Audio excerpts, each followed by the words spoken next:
بانی پاکستان قائد اعظم محمد علی جناح نے 14 فروری 1947 میں سبی میں خطاب کرتے ہوئے کہا، میرا ایمان ہے کہ ہماری نجات اس اسوہ حسنہ پر چلنے میں ہے جو ہمیں قانون عطا کرنے والے پیغمبر اسلام صلی اللہ علیہ وآلہ وسلم نے ہمارے لیے بنایا ہے۔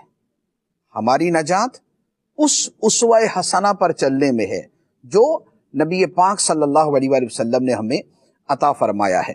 اب یہ ساری چیزوں کو تھوڑا سا سمرائز کریں تو آپ کے سامنے آئے گا، پہلی بات، پاکستان بنا دو قومی نظریے کی بنیاد پہ، اور دو قومی نظریہ یہ ہے کہ مسلمان جدا ہیں اور مسلمانوں کے علاوہ اقوام جدا ہیں۔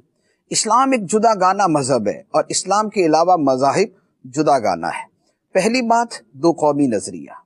دوسری بات، پاکستان کا مطلب کیا؟ لا الہ الا اللہ۔ تیسری بات، پاکستان اسلام کی، اسلامی نظام حیات کی ایک لیبارٹری ہوگا۔ چوتھی بات، پاکستان کا جو قانون ہے وہ قرآن اور سنت پر مبنی ہوگا۔ پانچویں بات، ہماری نجات اسوہ حسنہ کی پیروی کرنے میں ہے۔ چھٹی بات، اسلام کا تعلق صرف فرد کے ساتھ نہیں بلکہ فرد اور ریاست دونوں کے ساتھ ہوگا۔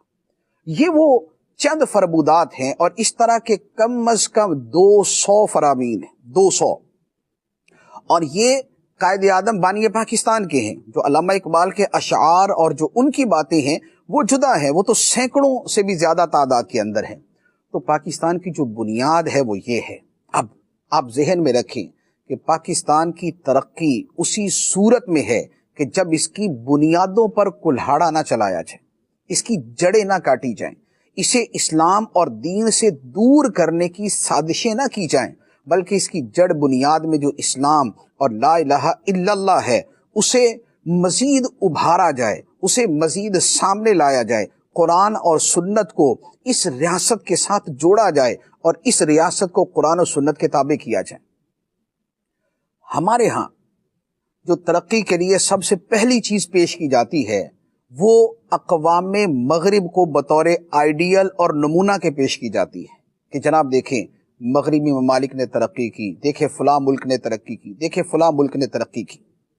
یہ جو ترقی کے لیے مختلف معیارات سامنے رکھے جاتے ہیں اس کے بارے میں علامہ اقبال نے پہلے کہہ دیا کہ اپنی ملت پر قیاس اقوام مغرب سے نہ کر، اپنی ملت پر قیاس اقوام مغرب سے نہ کر، خاص ہے ترکیب میں قوم رسول ہاشمی۔ قوم رسول ہاشمی، یہ مسلمان امت، یہ اپنی ترکیب میں، یہ اپنے وجود میں، یہ اپنی بنیادی اجزاء کے اندر یہ مختلف ہے دیگر اقوام سے۔ اس کی ترقی کا راستہ وہ نہیں جس راستے سے انہوں نے ترقی کی، اس کی ترقی کا راستہ اسلام سے ہو کے گزرتا ہے، اس کی ترقی کا راستہ دین سے ہو کے گزرتا ہے، اس کی ترقی کا راستہ قرآن و سنت کی تعلیمات سے ہو کے گزرتا ہے۔ تو یہ سب سے بنیادی بات، سب سے اہم ترین بات ہے کہ پاکستان کی ترقی کی بنیاد یہ